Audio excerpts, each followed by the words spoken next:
3, 2, 1, and we are rolling. Episode 2, Volume 2, Podcast 2, This Week in Golf, FADER Golf. I am Jace McAlpine, a.k.a. The Social Caddy.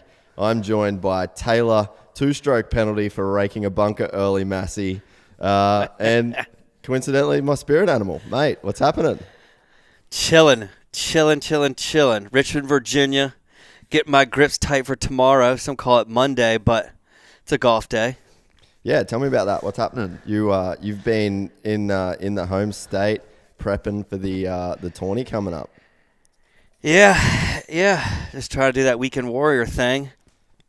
Trying to get lucky one day. What is it? What's the comp? This tomorrow legitly is the United States Mid-Amateur Championship, which is people above 25 years old.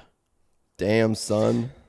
Which is awesome and very important because everyone under 25 is usually in college and really nasty.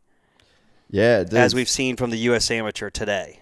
Yeah, so tell me about some of the rounds. You sent me a pretty good-looking swing video of you just swinging out of your shoes at a driver. Tell me about the rounds, man. Where have you been playing? Who have you been playing with?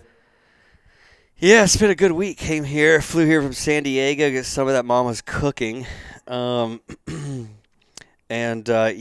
some boys down from Washington, D.C., some ex-politicking guys that said, fuck that, politics isn't for me, I'm going golfing. They started something called the Sugarloaf Social Club. Shout out Ian, Harrison Lewis, Sugarloaf Social Club. Follow them. Awesome dudes, really love the game. And we came down and did a little tour de golf of Virginia, which just has some incredible courses around here in Richmond. We started with a place, Country Club of Virginia, the River Course. Been here 100 years. 1902, 115 years in Virginia, and held a couple U.S. amateurs, now holds a senior tour event late in the fall. It's called the River Course, and it's just amazing. Yeah, nice. That started it out. We played 27, 36, 27. That's kind of a lot of golf. Haven't done that in quite a while. It's been hot, dude. It has been hot. I've been seeing the weather. That's not easy. That's not easy rounds either.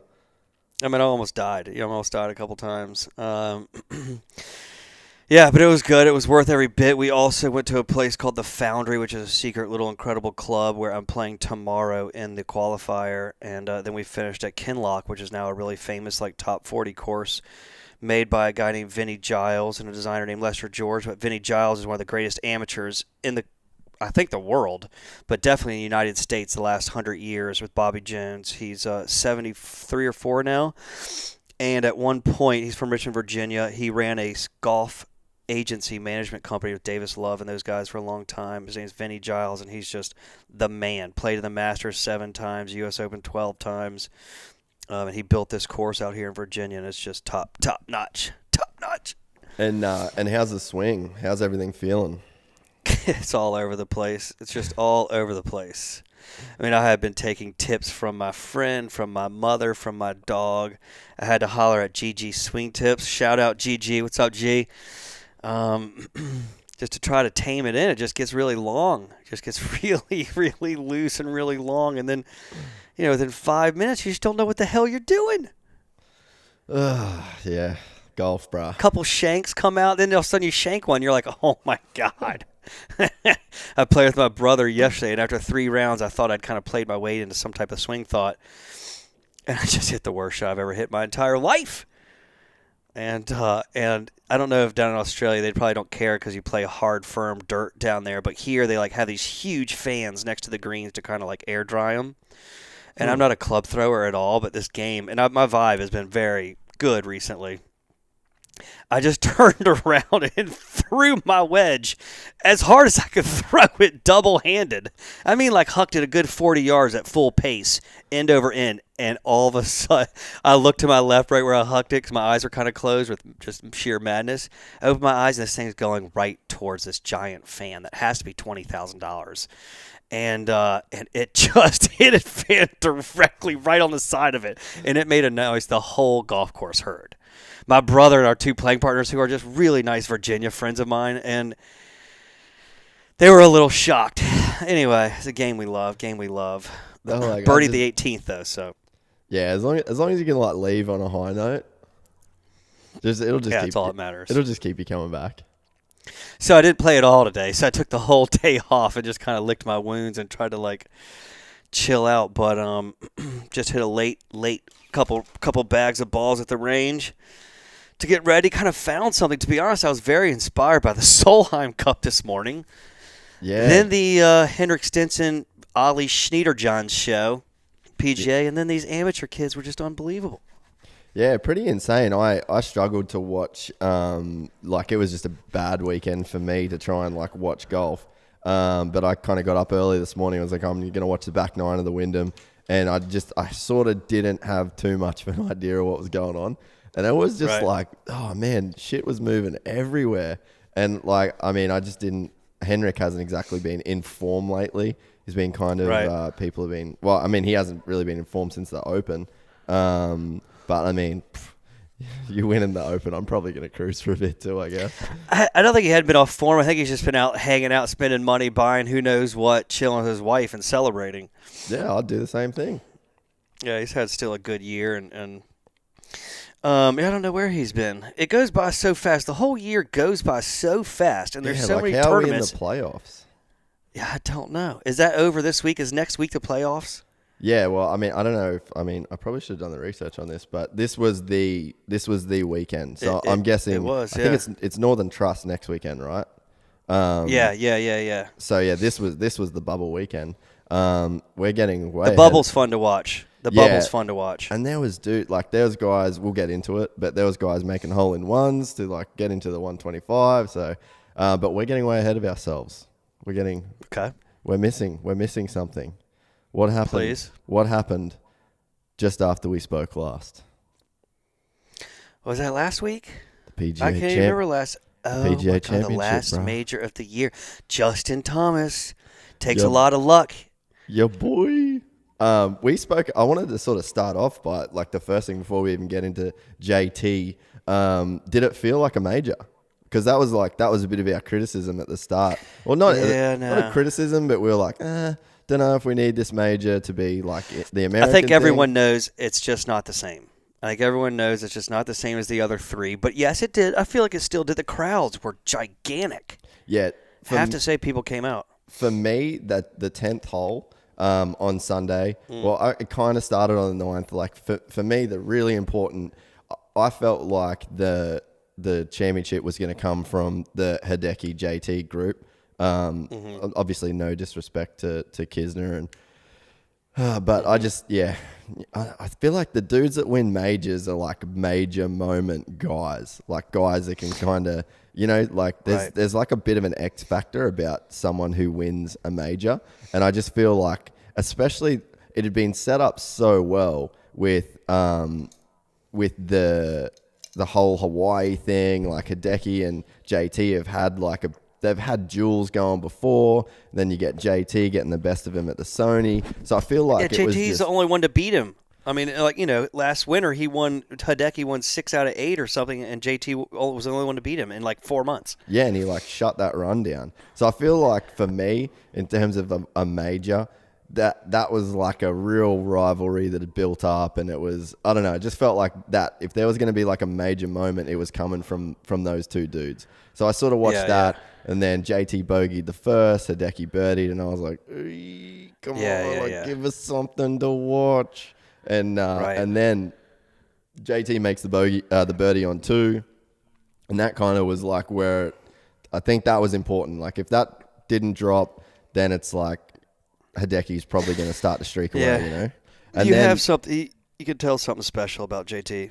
Yeah, that, and for that putt to drop on 10 where he was leaning it in, like that's one of those major moments. I was like, okay, that was the first time in that tournament where I was like, all right, we're watching a major. This is now a major. He did that. He did the hat tip. It was gangster, and then the swag come out. He was like, he was winning this tournament. And then it just rattled Hideki. It was like it almost just was like match play. And there was you just dudes know it's moving. going that way. And there was dudes moving, like Patrick Reed had a run. Ricky had an incredible run on the back nine. Like that was some the players sort of style stuff where he just went on a run on the back nine. But yeah, it was just full match play. It was Hideki and JT. And yeah, he sort of he had the swag. He was feeling it. And that was that major moment. So, I mean, until then, I just was like, this isn't really doing it. Well, obviously. I mean, those things happen. I mean, it's like funny. That's just the moment on TV. But for 4 days, they've been playing. I mean, 4 days they've been watching each other and playing and hitting so many shots. All of a sudden, you have that one falls in the side door, and then he chipped in 3 holes later. That was pretty incredible. That could have easily stayed on the edge. And then Hideki kind of knew, again, the psyche of, it's just like horse racing. A horse that has beaten another horse knows that it beat that other horse, and the other horse knows that it got beat by that other horse. Definitely plays in it. And when Hideki saw that go in, and then he chips in, you kind of know it. But he kept fighting, and then I think the final thing was the dagger that JT hit it in a tree, and it bounced right back out the fairway. It bounced back, yeah. No, 100%. It takes that, though. It takes luck to be that far under and to be playing that well. And JT is just such a gamer. He's just so nasty. When he hit that drive, I think that when it hit the tree, he way overswung like he kind of did before he started winning. He overswung a lot. That was adrenaline, dude. Like, he was pumped up. But on 16 or 17, he made a normal 70% swing for him, probably like a 200% for us. Yeah. And it went like 320 right down the middle. And you're like, oh, wow, this kid, he's going to be good long time. Amazing. Yeah, for sure. And it's crazy that a dude, like, he's 24, and you almost feel like the major was a long time coming. And it's like, that's weird. Like, how crazy is that? I'm like expecting that. Davis Love the third. Davis Love the third is one of the best players to ever play, and it took him 15 years to win a major. Yeah, it's crazy. And these guys are out for 2 years, and you're like, wow, if he doesn't win, wow, like that is crazy. All these guys, even like Faldo in the booth, it's just like, what can you say? It's like all the dudes in the booth have never seen something like these kids' talent. And then you watch the USAM today, then you watch the college kids, and they're just all so nasty. You go on Instagram, and there's like dads teaching their sons with these super light kids clubs that have swings just like Tiger Woods. Kids are in front of the TV putting and chipping like Ricky Fowler. Yeah, no, I mean, it's unbelievable. Yeah, did you see that there was, I don't know who shared it, there was an Instagram of that kid like fully copying Ricky, like that was so amazing. And that's what the sport, like, you see that in all sports, like in motocross, like the kind of world that I'm from, and then you see the surf world. It's like you see this Kelly Slater, or you see like a James Stewart, and then there's a dude that comes along and he like invents a move, or he revolutionized like 300 yards or a 6-minute mile. Like it's happened in sports for so long, and now with how great golf gets covered, you're seeing like these kids that, like the JTs. This is like the first era that watched Tiger Woods every single weekend. Yeah, definitely. And then all of a sudden at 15, they're going, yeah, man, 300's the benchmark. It was so cool, right? It was so cool to see JT go to see Tiger Woods after and hang out, call him to his own restaurant and hang out with a big picture, both big smiling. I mean, just your hero, no matter what's happened. That's so cool. But you're right. It's like in action sports, especially with all of the documentation, early videos of skateboarding, early videos of surfing, early videos of moto. It's all been about innovation, progression. The X Games, progression. But they filmed themselves, so all the kids filmed themselves, and that's how it progressed so fast. Yeah, copying Dane Reynolds or copying Kelly Slater, copying Tom Curran for Kelly Slater was how to make a huge hack or how to do a huge cutback. And they just watch it and watch it and watch it and watch it. Yeah, and then now they're doing that for golf. Yeah, exactly. It's like the stinger. Sorry to interrupt you. It's like the stinger today with Ollie Schneiderjans. He hit that 3-iron stinger, and Tiger invented that shot. That was so rad. Apex height, 39 feet. Like, swinging as hard as he possibly could. No wonder he doesn't wear a hat. It would come off.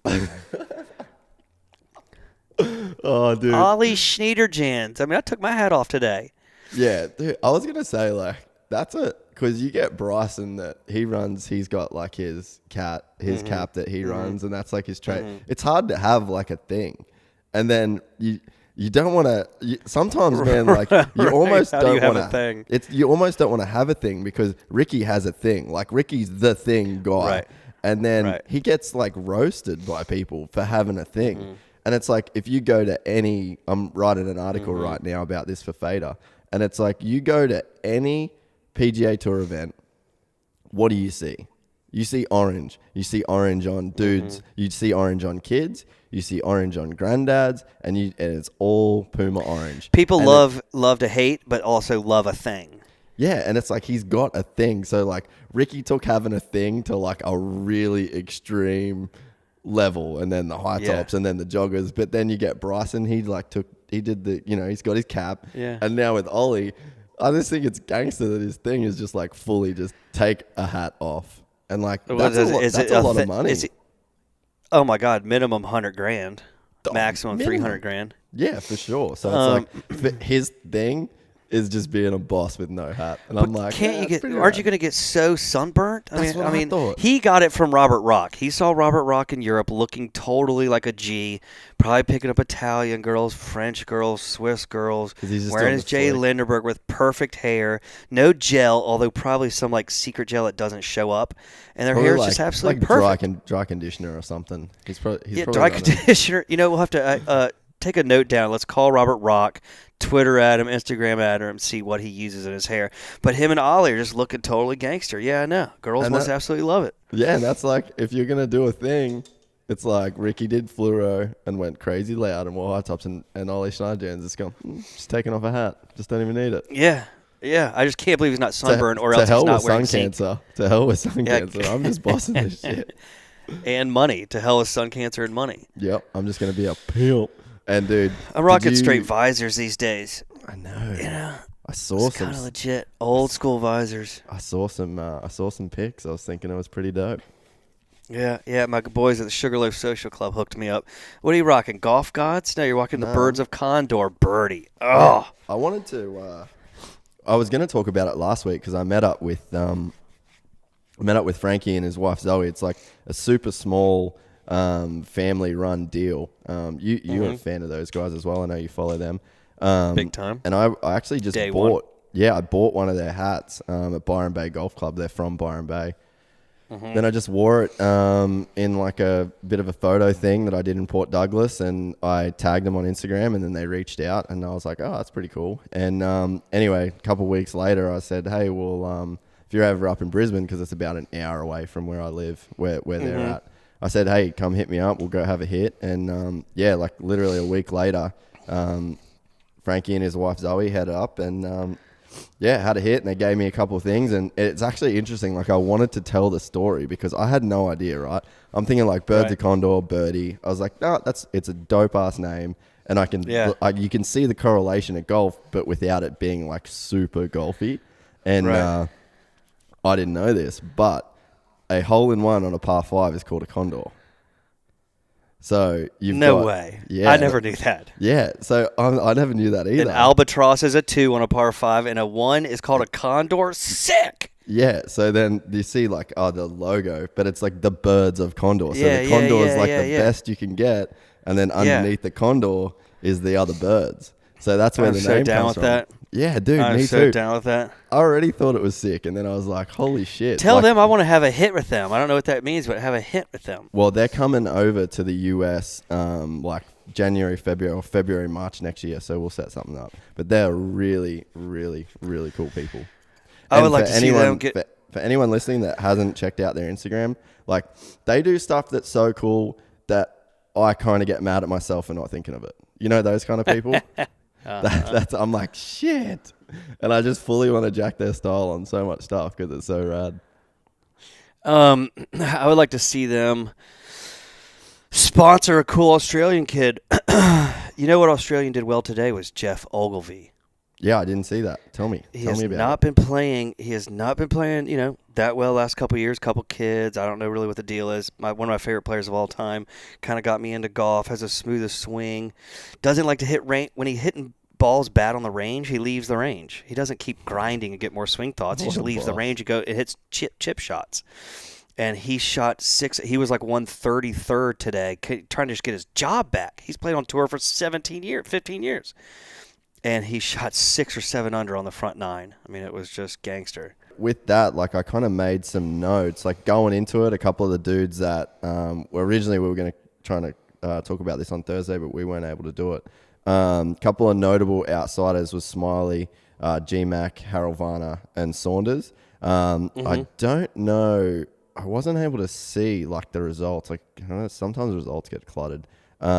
If Smiley and GMAC made it in, but I know Harold Varner did, and I know Saunders was out. So it's pretty crazy, like because Varner needed it. Varner needed it to keep his job. Like it's crazy. Like, and they all know it. They all know it shot to shot. I mean, you all know it out there. All the caddies know it. They know it. A couple of the dudes, like I ended up looking up a couple of big names that did make it out or did get out. But that was Shane Lowry, so he's out. That is a really, really good golfer that is now missing out on the playoffs. Like it's crazy. So will he go back to Europe or not? I love him, dude. I love his swing. Yeah, I've watched a couple of videos of him and Mark Crossfield, the English dude, playing. Yeah. And he was super funny, like really, really cool guy. So just that video actually made me a bit of a fan of his, like an extra bit of a fan of his. But that Martin Flores, he was 139 coming in, and he gets a hole in one on 16 and finishes 123rd. What do you think he's doing right now? Drinking. Should we just start hitting people up? Should half of our podcast be just Instagram direct messaging golfers that we like and just seeing if they'll get back to us? We need to get something. I am looking up Martin. I am looking up Martin Flores right now. I don't know if he does. My God, does he, Martin Flores? And then yes, he does. He's right here. Text him, bro. Martin, great playing, buddy. Nice hole in one. Shout out. That's so good. That's cool. And then Rory Sabatini, he went low today. He was 148 and then sinks up as a 57-footer for birdie, and he makes it into the top 125. Like, come on. I don't think, I hate to say this, I know Rory's not listening, but I don't think one tour pro clapped for that. Hate to say that. No, it is what it is. Let's move on. But hey, he's now got four extra events, 4 extra paychecks if he makes a cut. Big paychecks. Yes, big paychecks. Yeah, good on him. That's pretty dope. What else are we? I think we kind of breezed through the PGA. I think there's more to talk about. PGA was unbelievable. Seeing Ricky and Jordan in the future of golf, sitting there celebrating him is just unbelievable. And he's just so long, and he putts so good, and he just doesn't seem to care. And they know they're so good that it's not like they're fighting for their jobs. They know their swing is there. Maybe things change in 10 years with kids and different swing changes. I don't know. But they're just on fire, that crew. Yeah, and it's such a I think it's like, I mean, yeah, you could put it back to the whole action sports thing of that, the whole Taylor Steele generation. You had like Kelly Slater and you had Rob Machado and you had that whole crew. Sometimes it just seems like you get, the class of 2011, you got Daniel carry Berger. Each other on. Yeah, and it's like you get, and then the expectation builds, right? So you look at Jordan, he comes out, he wins, he's got 3 majors now, or 4 majors now. No, 3 majors now. And then all of a sudden you get a dude like JT that's going, man, I had, like, he had a better, some would argue he had a better amateur career than what Jordan did.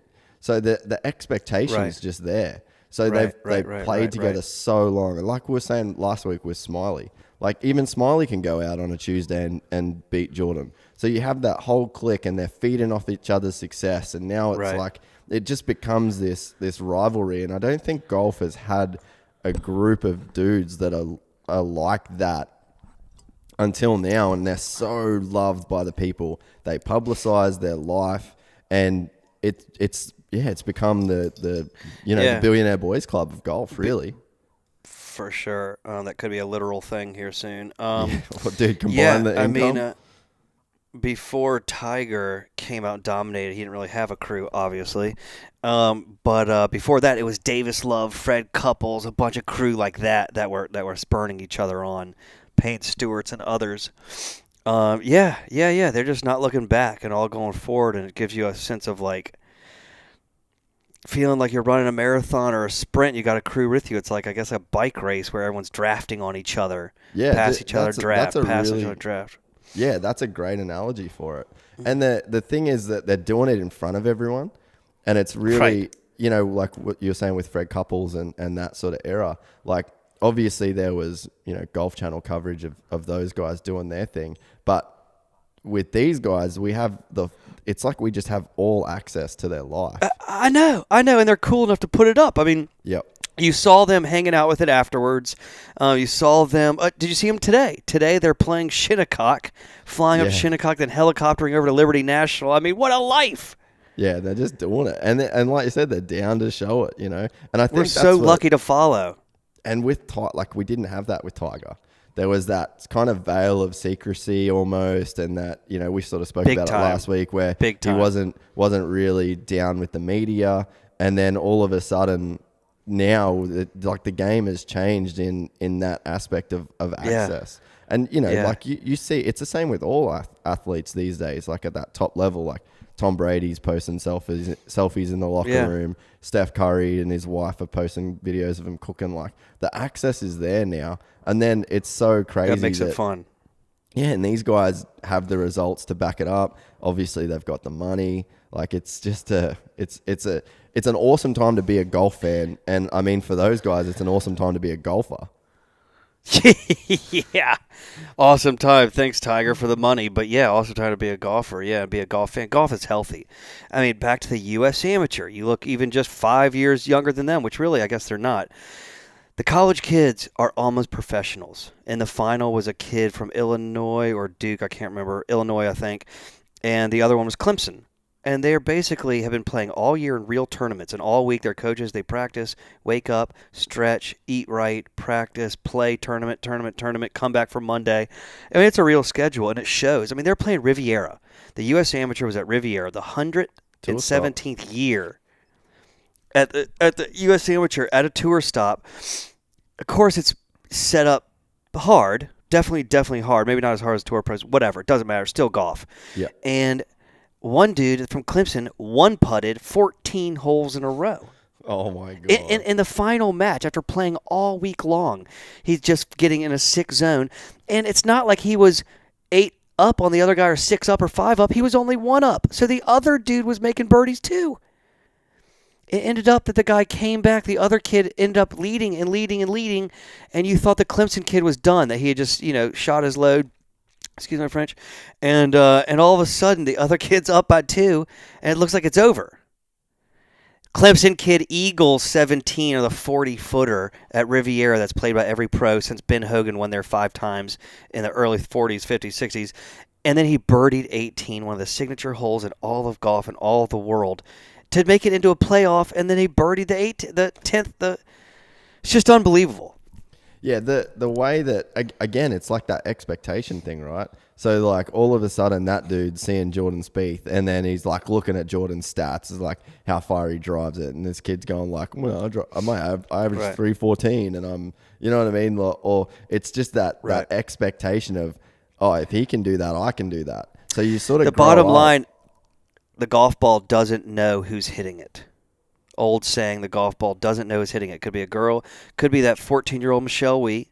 It could be 56-year-old Jack Nicklaus. It could be Jordan. It just doesn't know. And I guess you got to believe that big time.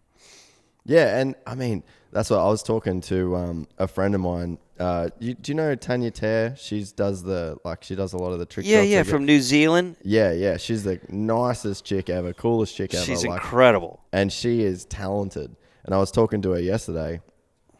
And she's got like Q School coming up and things like that. And I sort of wanted to give her a bit of a shout out on here, wishing her luck.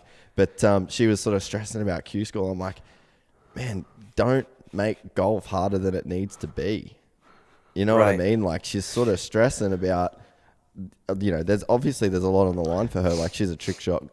She's known as a trick shot chick, but she's also a super legit golfer trying to qualify for the LPGA. Right. And it's like, if you, on a par 4, you hit a good drive, you hit a good approach, and then you sink a putt.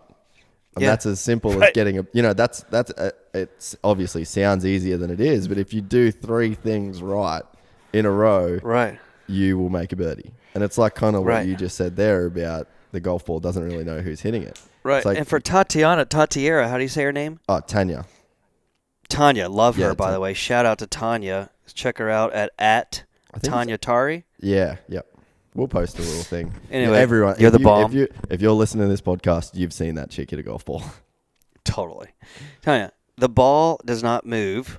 You're Tata Tanieri. You can hit the ball while spinning around in the air with no eyes and hit it flush. So just don't worry about it. You're like the best trick shot hand-eye person in the world. Just She's has some good honestly, visuals.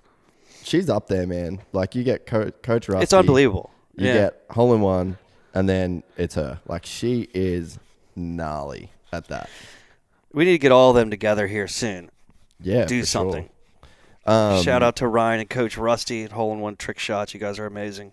You were there. You were with those guys in Phoenix, right? Yeah. At the Waste Management, we did some filming. Fun stuff with Red Bull and some people. It was amazing to see up close and personal. Is that your favorite golf tournament? You've been to a lot. You've been to a lot more than me in terms of PGA. Is that, like, what's the fave for you? I would have to say that is probably the best domestic. I mean, obviously it goes the Masters first. Yeah. Just because of the Masters. And then I would probably say the Open Championship. The British Open is the funnest event ever, just because everyone in Scotland knows so much about golf, and you walk into town and do a pub, and just everyone knows about golf. You're talking about golf. Yeah, and the pints are big, and I don't know if they're warm or cold, but either way they go down so smooth. And bacon sandwiches every morning. It's just unbelievable. But Phoenix and the Waste Management is done so well, and the concerts at night, and just the Oakley tent on the 16th is just so amazing. Our boys, shout out to Oakley out there. Justin and Ryan for taking care of us always. It's amazing. Yeah, it's awesome. There's a vibe. This is sort of one of the things that I wanted to bring up. And I mean, you kind of got me thinking about it a little bit last week when you said, like, can you imagine if one of the dudes like grabbed the camera and was like, "Hey, Mom," or like something, just fully engaging, right? So you look at, we've got the Conor McGregor Floyd Mayweather thing coming up in 6 days. They're thinking as much about entertaining as they are about fighting. So true. Golfers, so true. For the 99.9% are thinking about competing as golfers more than they're thinking about the entertainment. So, like, totally. At what point you look at the Phoenix Open? That's, I think that in terms of an event, they're looking more at entertainment than golf. And you look at least on that one hole, yeah. Well, I mean, I even think that whole stretch, the whole week, yeah, they know it's cool. They know. I mean, you're so right. I mean, that's an incredible point you just brought up, and just that's the word. Please engage. Like, to get today at the Solheim Cup, the cameras were so tight. I mean, think how awkward that is with the camera. So I understand why they're not or whatever. Yeah. And golf's supposed to be so reserved. But the camera's right there. The USA had just won. Paula Kramer, like, turn to the camera, say hi, Mom, or just shout out to people or something. And then the US Amateur, the kid just has to be so quiet and calm and cool. And I think that's just 100 years of being a gentleman, a gentleman's game or whatever, which I totally understand. But to your point, the Mayweather, for them that it's entertainment. You know who knew it was entertainment? As much as Lee it Trevino. Peter Jacobson, Lee Trevino, There have been that Chi Rodriguez used to do the sword. Yep. No one really does that. I think someone will come out soon, but and have their thing, their thing like the sword. But if a Floyd Mayweather walked down the fairway, he would be dancing and looking at the camera. But if you make double bogey on the next hole, you sure look like an idiot, Well, that's somewhere in the middle. That's what I was going to say, though, right? So, like, you look at the 16, that's like the party hole. The golf isn't really ever shit on that hole. Like, right. The fans are going off and they're booing but there's still a lot of birdies get made. Like, you're not seeing dudes shanking into the stands because people are cheering. And that's sort of what makes me think about, like, well, they can still play. Like, I know when Ricky and those boys play golf, like when they go do spring break, like they're drinking, allegedly. They're listening to music super loud, allegedly, and they're not wearing clothes. And so it's like people are talking in their backswing. And I bet they're still making birdies. Yeah. I mean, the thing about that one hole at 16 at the Phoenix is that I think there has been a shank before, not many, but it surely shows.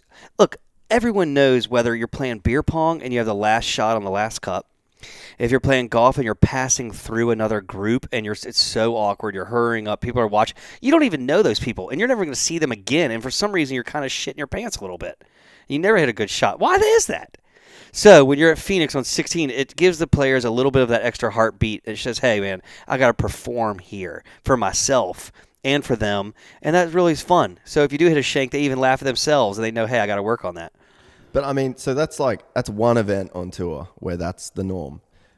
like, why can't we have more like that? And even the players enjoy it. Like the dudes, they're handing out balls, and I mean, obviously it's not every hole, right? But even at Phoenix, it's not every hole. It's that little group where the 16th is, and then you got 17, you got 18, and I think even 15 is in there as well. It's like that whole, it's really stadium set up, and the 16 is obviously the loud one where people are really going off, but the vibe is pretty, dare I say, lit around that entire.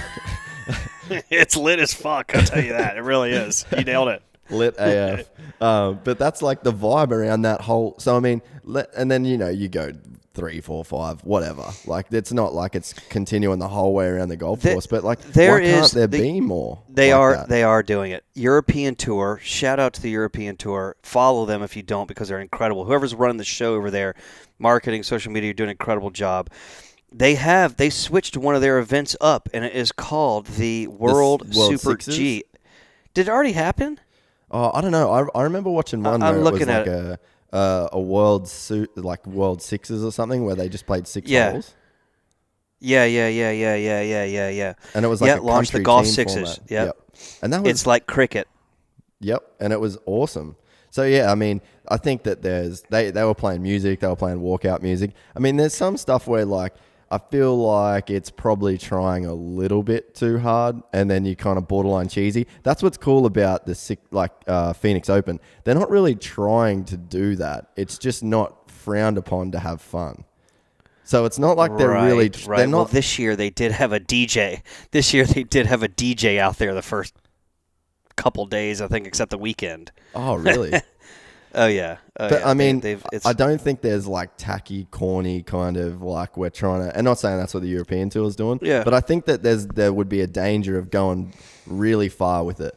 But I think But like you said, I mean, it's alternative. Look how good Topgolf has done. Any alternative to playing sure. 18 holes for 5 hours. There's a new one starting. I got to get the name, but a new competitor starting, like ASAP. Also, in Canada, some guys, I saw a business plan across my desk of a stadium golf. Like a 6-hole, 3 or 6-hole type of thing where you run around and do it. It's just, I know, well, you know what? You got to try shit. You got to try stuff until something works. And you know what it's like, man? It's like a 3D movie. I don't want to see every movie in 3D. I want to see... Right. But give me Avatar in 3D. Right. You know what I'm saying? I don't want to Totally. see... I'm not rushing out to buy 3D tickets for every fucking movie. Real quickly, the Avatar dude Avatar. The Avatar dude first of all, he definitely does mushrooms and shit. He is filming 3 avatars at once now. That's the only way to do that shit, man. And he's going to cut them into 3 different movies. They did that with The Hobbit, the last 2. They filmed the last 2 Hobbit movies at the same time. Oh, that's smart. That was very, very smart. Probably made a lot of cake doing that. Cake. Yeah, the James Cameron dude on Avatar is making so much cash, and he's doing so much mushrooms, peyote, ayahuasca, whatever. Dude, yeah, he's a trip, that dude. You know who to make that movie, you have to be on some crazy shit because it's unbelievable. You know who's on a trip is Michael Bay. This is not golf related at all. But have you ever? I wish we had young Jeremy with this because I want Jeremy to pull this up. Michael Bay gets on like to a Samsung. He's like, when they brought out like the Curve TV. And he was doing the Samsung intro and they walked him out and he had like the meltdown of all meltdowns on stage. Did you remember seeing that? Yes. His teleprompter stopped working. He threw a fit. Oh, he just melted on, and then he just said, "Who throws a fit?" It was weird. I'm like, you can make Transformers, but you can't answer a question about your job. Like without a teleprompter. It was so weird. So anyway, that was off topic, but damn. We'll just continue with that. Michael Bay just shot like 15 supermodels in New York or in some photo shoot. You see that? I don't know how he got that gig. Yeah, I don't know. He Victoria's Secret. He just did the Victoria's Secret shoot or something. I don't know if I don't follow that. I'm asking for a friend. first time poster asking for a friend. Oh, that's so classic. Yeah, he's all right. Well, back to after our movie talk. Back to golf. What else we got? Just reading over some notes here. We've been sporadic. I like it, but we've been sporadic. So is there supposed to be do we have a format? no, we have a loose guideline. That's what I'm calling it. A loose. This is like once we get off track. This is to kind of get us on some kind of track. JT, hey, hold on a second. Oh. Mom, meatloaf. Mom. We want it now. Man, I can't tell you what it's like to be back at your parents' house. My mom was cooking, cleaning my clothes. Oh, how good is it? What a nice woman. Asking how my game is. Can I help her with a putting or chipping or clean my clothes or something? Shout out to all the moms out there. Love y'all. I'm doing the parents thing at the moment too. I'm absolutely loving it. My mum is a ridiculous cook too. It's just so good. I eat when I'm in America. I eat Chipotle for dinner pretty much. Sure. Because I'm just like, man, $8 with you get the free water cup. Like you can't beat that. You can't beat that. And what are you eating there? Like dingo and mashed potatoes? Yeah, a lot of kangaroo, a lot of croc, a lot of dingo. emu eggs for breakfast. What are you doing? Stuff on the Barbie, probably? Yeah, heaps of Barbies, heaps of mum's got this thing called a Thermomix, and it's like she's a chef. She's an in-home chef. It's actually pretty ridiculous. Wow. I will say I'm loving Australian golf right now. I bet. You know, it's coming that time of year. It's almost fall. It's almost coming to Australia here by October, November. I played with Matt Wilkinson, surfer. Yeah. Yeah, I played with Wilco the other day down in Byron Bay. He lives down there as well. We played Byron Bay Golf Course, and it was the windiest I have ever played golf. I've literally he's gotten stoked on golf, hasn't he? He's caught the bug. Yeah, there's like a hardcore contingent of PGA Tour players, and I think it all sort of started with Kelly. I'm pretty sure. You know Kelly from Pebble Definitely. this year. So it sort of started with him, and I think Julian Wilson's almost like he's like a +3 or +4 handicapper. There's a couple of pretty solid dudes out there on tour, and I mean it's the perfect sport. Like you go to Fiji. Resort. Well, whenever the waves are flat, yeah, you get to play. Did you see Julian's hole-in-one? Did you see Julian win the contest? I didn't watch the. Topa? I didn't watch. It was unbelievable. No, I didn't watch that one. It was just unbelievable. Yeah, I heard it was a lot going on in sport. It was a crazy final against Gabriel Medina, who no one likes. I was going to say he's just the villain. But no, he's like the Daniel Cormier of him and his dad. Surfing. It's like, bro, leave your dad at home and just surf make your own decisions. But anyway, Julian was down 2 waves. He was completely out of it basically with 2 minutes left and caught two incredibly insane waves to win. Week before he had a hole-in-one. Yeah, hole-in-one at South Africa that was blowing up the internet. He's got a good swing, man. And his brother Bart works at Wasserman. And he plays well. Have you played with him yet? With Bart Wilson? Yeah, he works with Steve. Have I played with Bart Wilson? I'm taking it you have. I played with Bart Wilson 400 times. He swings good, eh? He loves golf so much. And it belongs to Loma Santa Fe and the whole crew there. And, he's nasty. He used to play a nice draw, big draw, fully let it go draw. Now he's playing some super cut. But he's nasty. They're just athletes, the Wilsons. Big ups to the Wilsons, to Mum and Seb and Julian and Bart. Golfing family, fanatics. They had a golf course up in Coolum.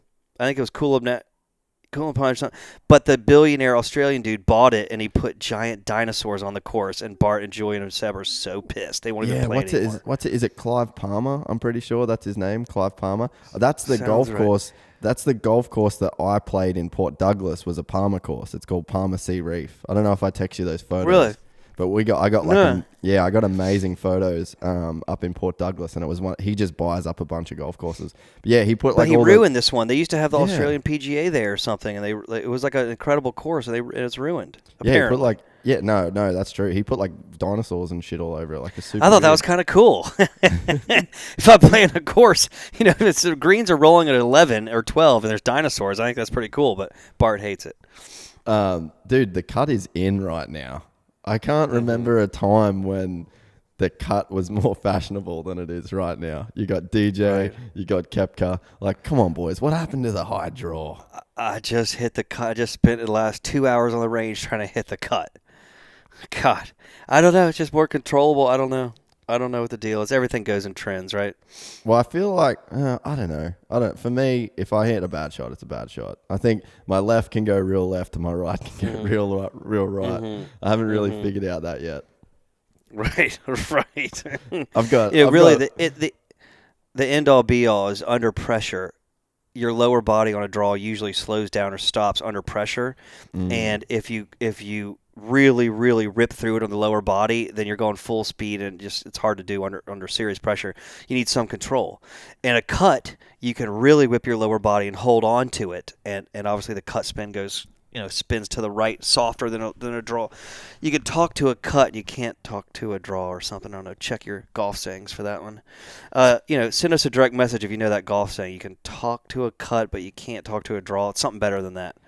Speaking of golf adages, we played with Wilco, and we had 4 of us playing on the front 9, and it was so windy. Like, it was terribly windy. I think I hit a driver probably 115 yards, and if I had a TrackMan with the apex would have been 210 yards. It was it was so bad, and I just hit this How's one. Wilco's game? I mean, he's not great. He's in the early development stages of golf. But God bless him. He actually played. It was the best I've seen him play. I've played with him a few times now. And so we just powered through the front 9. It's a long course there. There's a bunch of par 5s on the front 9, and they just were all into the wind. And we powered through that. I was playing terrible, but it was one of those ones where you're just with a bunch of boys, and it was more about the laugh than the golf. And then 2 of the dudes we were playing with pieced out, and then it was just me and Wilco on the back 9. And he's just gone. We had it one drive straight into the wind again. And Wilco got up on the tee, and he looked at me and said, "When it's breezy, brother, swing easy." And I just lost it. And I stood up, and I was like, you know what? F that noise. And I just ripped as hard as I could, just swung as hard as I could at this thing, and I lost it so far left, like overhooked it into the trees. And then he's like, "Come on, man, just give me one with an easy swing." And it was one of the nicest driver swings I've put down in a really long time. 8-iron into the green, missed the green by a little bit, again pretty windy, and then made par. Wilco made par as well, which was pretty rad. And then the driver just came on. I almost drove the next green, that doesn't really happen very much. And then just stayed pretty straight for the rest of the round. So you almost got a condor on the next hole. There would be no condors. There was none to be seen. I wish. That'll be. I think Frankie was saying from Birds of Condor that there's like 2 ever recorded. So I think they're as rare as hen's teeth, really. Interesting. Yeah, but no, it ended up being a really fun back 9, and walked away with a decent. I couldn't sink a putt like at all. It was like the hole moved. It was like someone was punking me, and there was a TV crew that was filming me putt, and the hole moved every time I hit the ball. That's I can't believe Wilco plays golf now, because Wilco is such a he bought a golf cart. How it happened is he obviously sort of he's not the golfing type.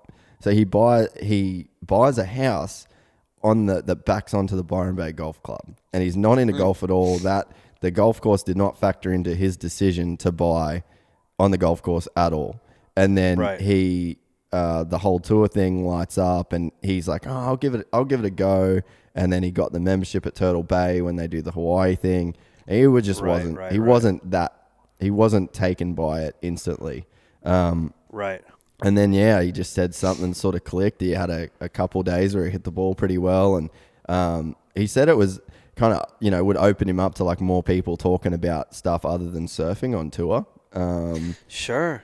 And then, he said as soon as Kelly found out that he was super into golf, it opened up, him and Kelly talking. Because, I mean, I'm imagining that the last thing Kelly Slater wants to talk about is surfing. Yeah, absolutely. And now, dude, he's a lot of those hardcore. guys golf. Ross Williams, all them golf. And it all crosses over. Rafa Cabello Bello. How do you say his name? Rafa Cabrera. Carrera Bello.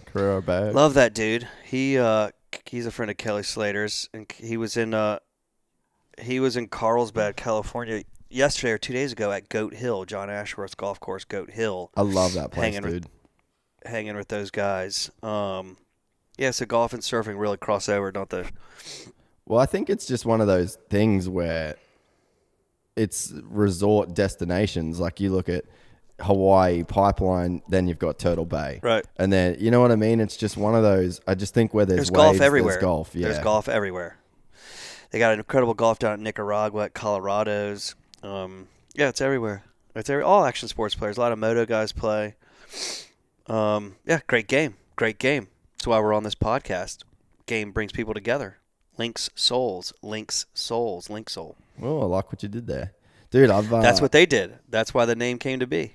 I've definitely been on a high from the podcast last week. I mean, I know it's not like we really pushed it out to too many people, but I really enjoyed I don't have a lot of people in my daily circle, especially in Australia, that I can talk golf with for this period of time. Right. You know what I mean? It's normal, it's the standard stereotype that you sort of fight with golf when you try and bring it up with your friends. So I think having that hour hour and 45 that we spent talking golf, man, I was on a high when we left, that's for sure. Right, me too. And now we got the real setups going. Can travel and do it from anywhere. Ooh, there's talk of the President's Cup. I think we're going to podcast from a boat. Is that in a month? Is that very soon? Is that soon? That is super. I think that is in a month. The President's Cup is in a month. A month and so. That's unbelievable. And then from there, are we going to Australia? Well, I want you to come to Australia. We got the Australian Open, the Australian Masters. There's like a 3-week or 2-week stretch of golf with. Have you heard of Jordan Spieth? He actually plays. He's on the up, man. I really think that people are going to hear of this kid in the next couple of years. He's coming to Australia. There's a little known Australian dude called Jason Day. He will be in Australia. And then Sergio Garcia is also making the trip down under. That's cool. They all go down there for Jordan to go there. I mean, his victory last year, 2 years ago, he won last year also, but 3 years ago he won the most incredible. I think we talked about it last week for a second. He shot 67 or 65. Yeah, I'm excited for that. But President's Cup first, New York, Liberty National. JT and Ricky Fowler, they're playing today, practice round, getting used to Liberty National off the Statue of Liberty in New York City. And we will be there with some of our friends. Jeremy Malott, our only listener, maybe? I think he's our only listener. So it would be... Hammer. It's only, at Hammer Golf 566789555. I don't know. 321. You can look him up. I always forget his handle. Red Bull. Yeah, he's the man. Ryan Everett from Oakley, Josh Sullivan from GoPro and Wasserman, and our man Raj Doshi. What up, Raj? We're going to be at a speakeasy. We'll let you know the name. We'll let you know the place, and we will see you all there. Please tune in. Where are we putting these podcasts? Where can we get some people asking questions and sending in questions? Fader Golf? I think, at Fader Golf. If you want to DM us there, we just DM. Do we need our own podcast Instagram? Yeah, I think we should try and set something up. What should we call this podcast? It's right now. It's called This Week in Golf. This Week in Golf. I like that. Twig. I like that. This Week in Golf. Twig. Twig. Okay. So we need to look for your Twig T-shirt. Look for your Twig T-shirts coming out soon. $29.99. New match is lit. What do you think? This is fun. What are you thinking for the President's Cup? I'm thinking, as an Australian, we have no chance. Right. I mean, look, I don't know why it's like that, but the other world players from the history of the President's Cup have been amazing. I mean, the South Africans used to be Ernie Els. Now it's Louis Oosthuizen and Charles Schwartzel and Brandon Grace. They're nasty golfers.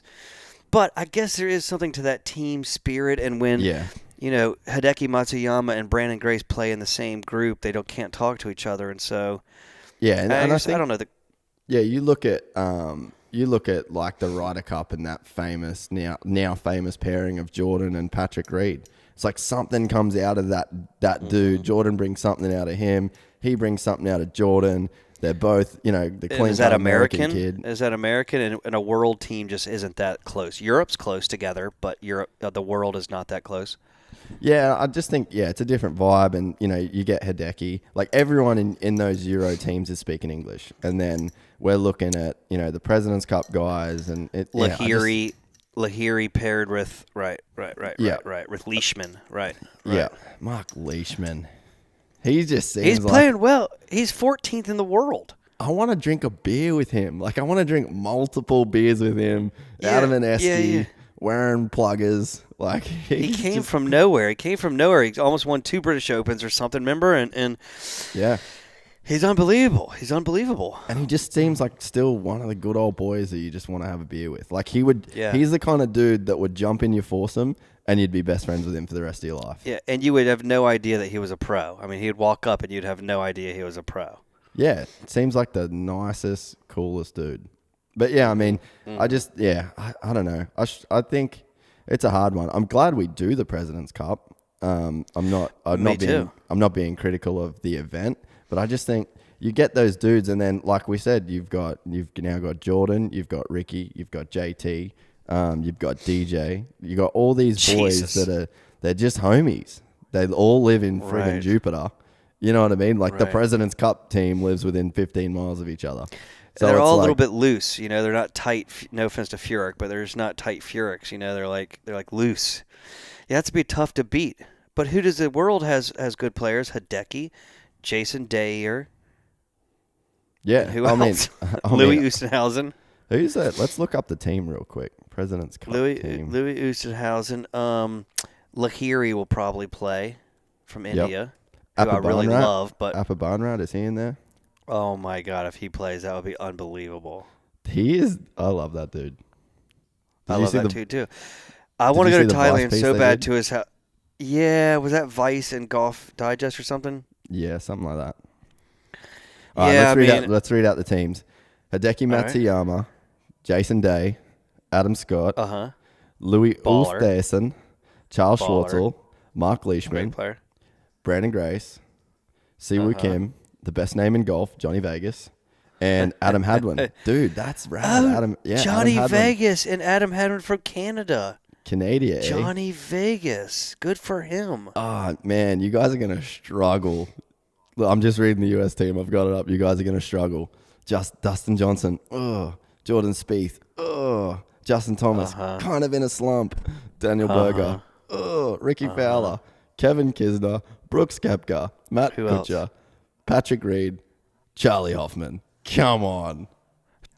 Oh, my God, I hope Charlie Hoffman gets in. Oh, my God, I love Charlie Hoffman. Yeah, right now he's 10th. That shows how hard it is to get on the team. I mean, that is... And who was the... That is the murderer's row. That is murderer's row, 1 through 10 in American golf. And Matt Kuchar looks so smiley, but he will talk shit to you. So, yeah, I mean, that is a tough team to beat. Wow. Patrick Reed, I mean... And he lives for that kind of competition, too. Right. Anything to get some animosity going. Right. Anything hey, I'm gonna piss real quick. Keep talking. Well, before the President's Cup, just to kind of get back on topic here. So the FedEx playoffs start. So there's 4 events, and the winner gets $10 million. Correct? Yes. Jesus Christ. Amazing stuff. Can you imagine that? How happy your Monday would be? Oh, we do this thing in Australia called Mad Monday, and I'm sure that wherever all over the world do it. But like when we what is that? Drinking VBs? Yeah, so we were kids playing football, and my dad used to do like coaching stuff for like the senior team, and when he was the team won like 6 times, like 6 years in a row or something, and so we were like these 8-9-year-old kids, and basically you just stay in the football club. And you don't leave. Like, no one goes to sleep. There's beers everywhere. And it's called Mad Monday. And, on a Monday? Yeah. So, the grand finals are normally on Sunday, right? So, you win if you win or lose. That's kind of the good thing about Mad Monday is it's a win or lose thing. And you just get pissed. You just drink. And pissed is Australian slang for drunk. So you just hit the piss and you just get. And what's the beer of choice? Depends where you're at. 4X Gold? Yeah, 4X is the Queensland thing. So me being from Queensland, that's like our that's like our state beer. So Australia has like state beers, which I guess is kind of like the US. Interesting. Yeah, it's kind of like you look at Boston Lager, Sam Adams, so it's kind of like a little bit like that. Yeah. But Australia is like, if you're from Queensland, you drink 4X or you drink Great Northern. And if you're from New South Wales, you drink T.W.I.G. And if you're from Victoria, you drink Victoria Bitter. And that's it. Gotcha. So God, I just imagine, made me thirsty talking about all that. Yeah, I want a beer, actually. It's a beer o'clock. Me too. Sure. So that, when you just said, like, how would your Monday be? I just went Mad Monday. That's just, you'd be lit. I just pulled up the 2017 FedEx Cup standings through the Wyndham Championship. Hideki, JT, Jordan, DJ, Ricky, John Rahm, Brooks Koepka, Daniel Berger, Kisner, and Brian Harmon. Dude, I can see Kisner winning this thing. Yeah. I don't know if he cares a lot, but maybe. You reckon he doesn't care? I mean, I just think that he doesn't care as much as everyone. I'm sure once he's I don't think he's sitting at home being like, oh my God, I can't wait to try to win the FedEx Cup. Yeah, it's hunting season soon. It's fishing season's coming. He already had his 4 majors where he played well. I think he'll go and play and have a good attitude, but I don't think he's home. Like, so who's winning? Who's winning for you? Probably. What's up with Rory? Rory said he was going to be out. He said he was taking a couple-month break, and now he's committed next week. Yeah, I'm not sure. Did you read that today? It came out today. Yeah. No, he said he was taking 2 or 3 months or whatever, and all of a sudden he committed to next week. Why would you take so 2 he or might 3 just months say, off? Because, I mean, Jace, do you know how much golf this is, bro? Yeah, I mean, it's a lot. Do you know how fucking old this must get, dealing with the press, all the people, the circus that goes along with it? Think what they've already played. The 4 WGCs, 4 fucking majors. And Ricky does not. Rory does already not traveled need the 10 whole million. world. Yeah, Rory don't need 10 No, he doesn't million. need 10. He's making $10 million a week. Yeah. Oh, yeah. He would be. A month. What'd I say? A week? A month. Yeah, a month for sure. Yeah. I mean, it's got to get old at some point, right? It really got to get old. They keep. There's so much, and I guess they do it to keep, the people excited because they're consumers and customers to watch TV, to make more money, and corporations, blah blah blah, every freaking week. But, plus the year doesn't end. I mean, of course, the silly season, if you will, starts, and that's all over the world. Dubai and Japan and Asia and Kuala Lumpur and Australia and everywhere. So it never ends. But for him to commit means, I don't know why. He's already won the FedEx. I don't know why he would care. I really don't. You think he could want to spend time with his wife or whatever, but on the other hand, he probably doesn't want anyone else to win. Yeah, I was going to say. In the end, these guys want to win. Yeah, that's probably just all it is like you sort of feel like you're missing out on something. Like they're just getting mad FOMO happening, Right. There's always a trophy at hand, right? And the FedEx is big money. The thing is, I feel like you just can't play down the factor of momentum. So if you, let's say you look at DJ at the start of the year, coming up to the Masters, he looked unbeatable. And then his size 13 feet and matching dong slipped him down the stairs at the Masters. And then we haven't seen anything out of DJ. What happened there? What happened there? Yeah, and it's like, I wonder if that's just straight. Did Brooks Koepka throw him down the stairs? Were they drunk? Were they wrestling? Did he slip? In that inverted commas, slip. I bet you Paulina just punched him in the face. It looks like they're having a great week. I mean, what a great life. His life really turned around. Remember, he was suspended for cocaine. He was having trouble. Back to other people I wanted to say. Where the hell is Jason Day? Again, man, momentum. It's like once it stops, why it's hard can't you shoot 4 under with that game every day? There's lots of par 5s. What is the deal? How about his quad bogey at the PGA? Did you see that? Did you see the highlights of that hole? No, I didn't. Dude, yeah, he makes a quad. I can't remember what hole it was. Oh, right. I remember on 18. Right. Yeah, I can't remember what hole, but dude, that was terrible golf. Like, I don't make many quad bogeys. It's just crazy. So it's not about of course, technique can come and go. Technique can come and go. A little thing here, it's like if the ball is an inch off in front of your stance, you're hitting it different now. The club's bottoming out and different. The club face is different. And so, yeah, but they have so many coaches and so many fundamentals and so many training aids. They could figure that out in 1 minute, 1 week, whatever. It is this momentum thing. It is all mental. It's like scoring is not technique. Scoring is a feeling and a mental. I'm trying to find it myself tonight. I mean, I'm about to, I don't know what, turn this off and do some meditating or something because I got to find a way to score tomorrow. Scoring is different than technique. And I don't know how it comes and goes for these guys. It's just so weird. But where the hell is Jason Day?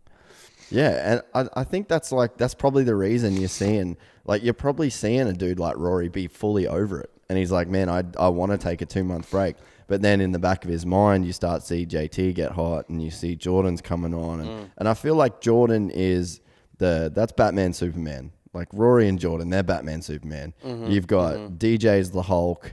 You got, Jason Day, he can be Iron Man, but it's Superman, Batman. Like that's Rory and Jordan. So I feel like if I'm Rory, that's the dude that I'm kind of measuring my career against. They're the closest in majors. They're both on the borderline of a Grand Slam.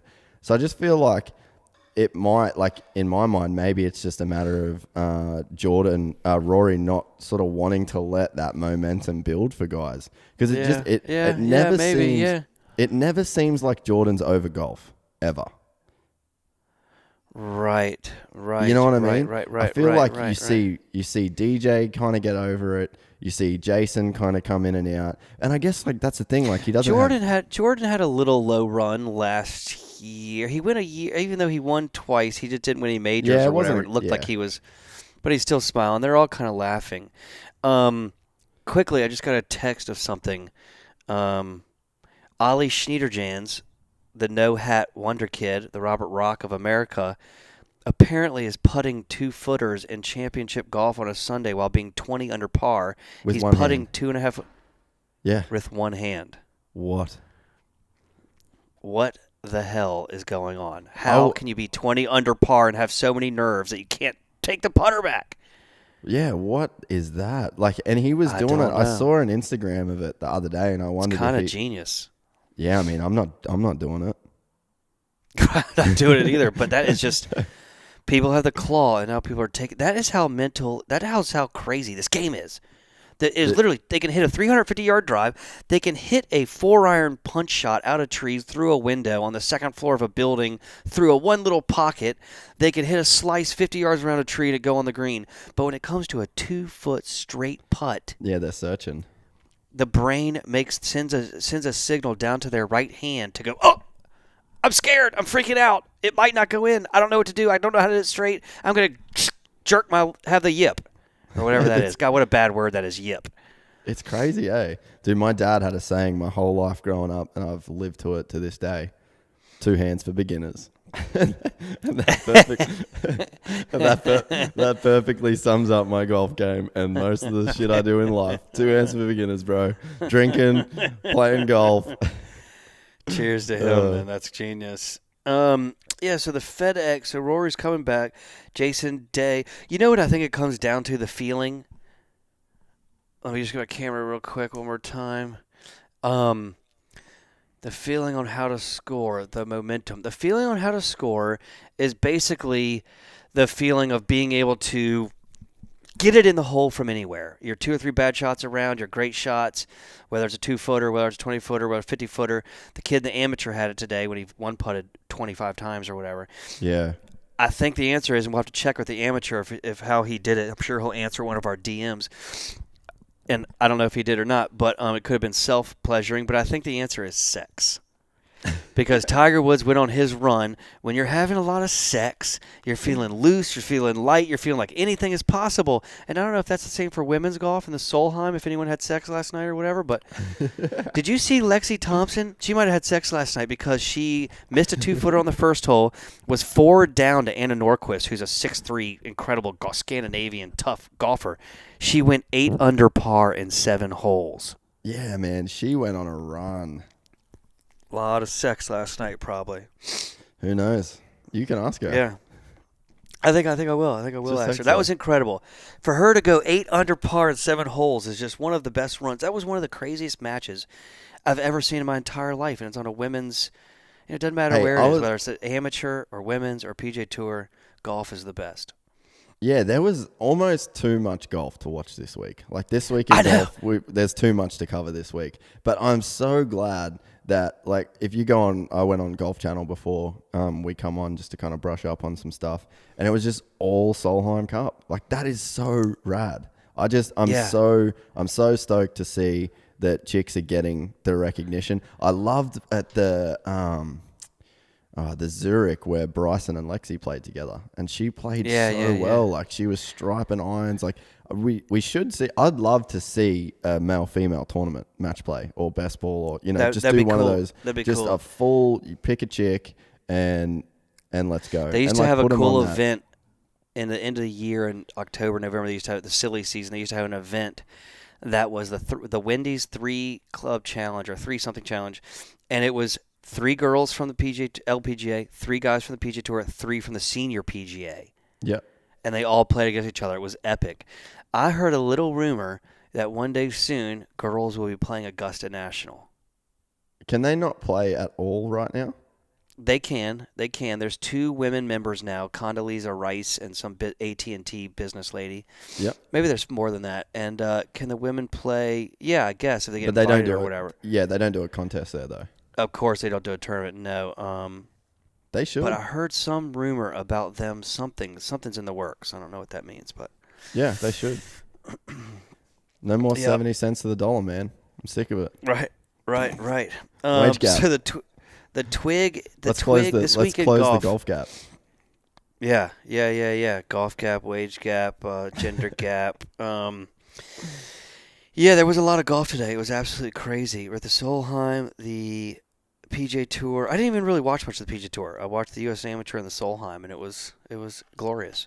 Yeah, I only watched the last, the back 9 of the Wyndham, and it was crazy. Like, there was dudes moving in and out of the top 125. Man, I honestly love the playoff format. I think that is, because the end of the year goes dead in terms of, I just think, once the majors, if there was no FedEx Cup playoffs, everything after the PGA Championships is dead. Well, and when football starts for American football, when American football starts, yeah.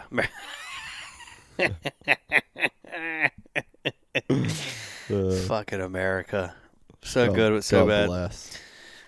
Well, do we have something to end? It is getting late here, and I have a 5 a.m. wake-up call. I have a tee time at 7:40 in the morning for the United States Mid-Amateur Championship. I am 40 years old, and I'm going to make it.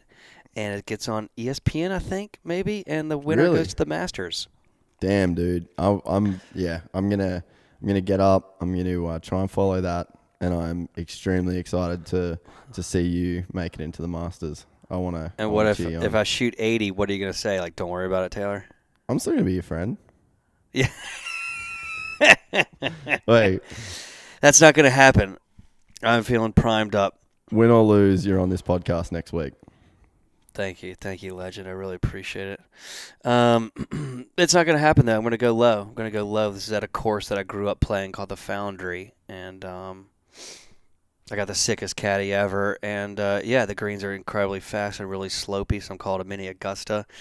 And I don't think many people know it, so it's on. It is on. No, I'm ready. I'm stoked for you, man. Well, we'll wrap it up. Good luck. What are we tomorrow. doing next week? Next week. Well, what's on? What's on in golf? It'll be the first round of the Trust, FedEx, right? Yeah, Northern Trust Open, which is in New York. Nice. And then I can't. No, I'm asking. I can't remember the Northern Trust. They switched the names of the sponsors. Let me just check real quick. Yeah, I'll look. Northern right Trust. We need you. FedEx. We need you, Jeremy. Should we get Jeremy on next week? I don't think he wants to be on. What Jeremy wants to do. Why does he act so shy? He really needs to come on. I know. I want him to be on as well. But what he wants to be, Jamie. You don't really listen to Joe Rogan, right? He's got this guy. He's got this guy called Jamie, and he's like the producer of the podcast. And he sits in the corner, and then you go, "Hey, Jamie, look that shit up." So if we go, "Where is the Northern Trust?" He's already on it. So He would be Jeremy, good at that. he wants to be our young Jamie. So we're going to call him Young Jeremy, even though I'm Cool. I'm younger than him, but he's Cool. young I'm Jeremy. down with that. I'm down with that. I see it. Northern Trust is at Glen Eggs Club in Westbury, New York. Yep. They've switched this course around a few times, but this is a little classic course in New York. The Northern Trust, good. yeah. New York's just the state, man. I really like New York. Mm-hmm. And then I'm going to look at flights to head on over. Yeah, I'm sure we'll do a conference call in the next couple of days about that. In fact, I was going to talk to the boys today. So we'll get some plans dialed in and see what the deal is. Focus on golf, man. Focus on tomorrow. And we'll be back next week. Thanks for everyone that listened to the first week. We got some cool feedback. Thanks to everyone that is going to listen this week. We'll get it up pretty quick. And we'll see everybody next weekend. Check it out at FADER Golf, FADER Golf. Check out at Underpar, UNDERPAHR. Jace, what's your personal handle? Just at Jace McAlpine, JASEMACALPINE. And hit us up, ask some questions, tell us how you feel. I'm always Stay positive. I'm always posting range videos because that's about the only time I hit good shots. I'm about to go on a post barrage here soon. Oh, yeah. I want to see it. Sounds good, buddy. And for Be those good over there in Australia. For those listening that don't know Taylor personally, he's a savage. So he ain't entering tomorrow. He's not entering tomorrow as like I hope I do good. We got a legitimate boss that's on the podcast every week. This ain't no he's not entering as some Sunday hack hoping to make the cut. Like he's a player. So I will not be giving up. I tell you that. I just want to clear that up for anyone that thinks that this is like a little sympathy cute thing where he's entering a tournament. No, this mofo's the real deal. Going to the Masters. Hashtag Road to the Masters. Hashtag Taylor Massey. Hashtag Diary of an Amateur. Look for it coming out.